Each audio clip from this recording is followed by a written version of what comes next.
संयुक्त अरब अमीरात के राष्ट्रपति मोहम्मद बिन जायद अल नाहयान आज भारत पहुंचे हैं। नई दिल्ली पहुंचने पर उनका भव्य स्वागत हुआ। प्रधानमंत्री नरेंद्र मोदी ने हवाई अड्डे पहुंचकर अतिथि राष्ट्रपति का गर्मजोशी के साथ अभिनंदन किया।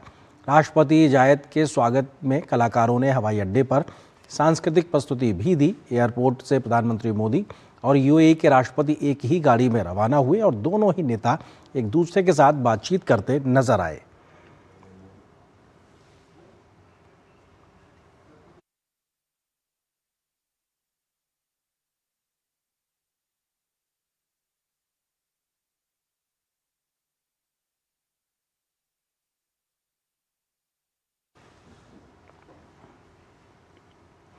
प्रधानमंत्री नरेंद्र मोदी ने संयुक्त अरब अमीरात के राष्ट्रपति मोहम्मद बिन जायद अल नाहयान और उनके परिवार का नई दिल्ली स्थित अपने आवास पर गर्मजोशी से स्वागत किया। प्रधानमंत्री ने उन्हें परंपरागत भारतीय उपहार भी भेंट किए।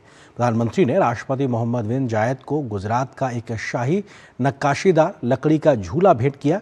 झूले पर पारंपरिक डिजाइनों की बारीक नक्काशी की गई। यह कुशल भारतीय कारीगरी का प्रमाण है। गुजराती संस्कृति में झूला एकता, संवाद और पीढ़ियों के बीच बंधन का प्रतीक है। ये उपहार इसलिए भी खास है क्योंकि संयुक्त अरब अमीरात ने 2026 को परिवार वर्ष घोषित किया है। प्रधानमंत्री ने उन्हें एक पश्मीना शॉल भी भेंट की। यह शॉल अलंकृत चांदी के डिब्बे में राष्ट्रपति जायद को भेंट की गई। ये कश्मीरी शॉल बहुत ही महीन ऊन से हाथ से बुनकर तैयार की जाती है। शॉल को जिस चांदी के डिब्बे में रखकर भेंट किया गया वो तेलंगाना में तैयार किया गया है। पश्मीना शॉल और ये डिब्बा मिलकर भारत की समृद्ध हथकरघा और हस्तशिल्प परंपरा का प्रतिनिधित्व करता है। प्रधानमंत्री ने शेख फातिमा बिन्त मुबारक अल केतवी को भी अलंकृत चांदी के डिब्बे में पश्मीना शॉल उपहार में दी है। साथ ही उन्हें अलंकृत चांदी के डिब्बे में कश्मीरी केसर भी भेंट किया गया है। कश्मीर घाटी में उगाया जाने वाला केसर अपने गहरे रंग और सुगंध के लिए विश्व भर में प्रसिद्ध है। वहीं संयुक्त अरब अमीरात के राष्ट्रपति मोहम्मद बिन जायद अल नाहयान ने नई दिल्ली में प्रधानमंत्री नरेंद्र मोदी से मुलाकात की है। प्रधानमंत्री आवास पर हुई बैठक में अहम द्विपक्षीय मुद्दों पर चर्चा हुई। दोनों देशों के बीच कई सहमति पत्रों का आदान प्रदान भी हुआ। इसमें भारत यूएई रणनीतिक रक्षा समझौते से जुड़े फ्रेमवर्क के लिए आशय पत्र और धोलेरा गुजरात में संयुक्त अरब अमीरात के निवेश से जुड़ा आशय पत्र शामिल है। दोनों देश नागरिक परमाणु ऊर्जा क्षेत्र में सहयोग बढ़ाने पर भी सहमत हुए हैं।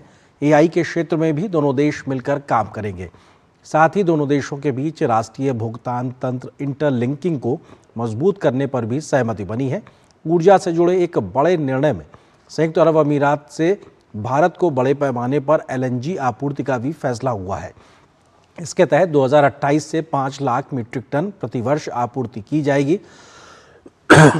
दोनों देश अंतरिक्ष क्षेत्र में भी सहयोग बढ़ाने पर भी सहमत हुए हैं। इसके तहत नए उपग्रह लॉन्च कॉम्प्लेक्स की स्थापना और अंतरिक्ष संबंधी इंफ्रास्ट्रक्चर निर्माण सहयोग पर भी सहमति शामिल है।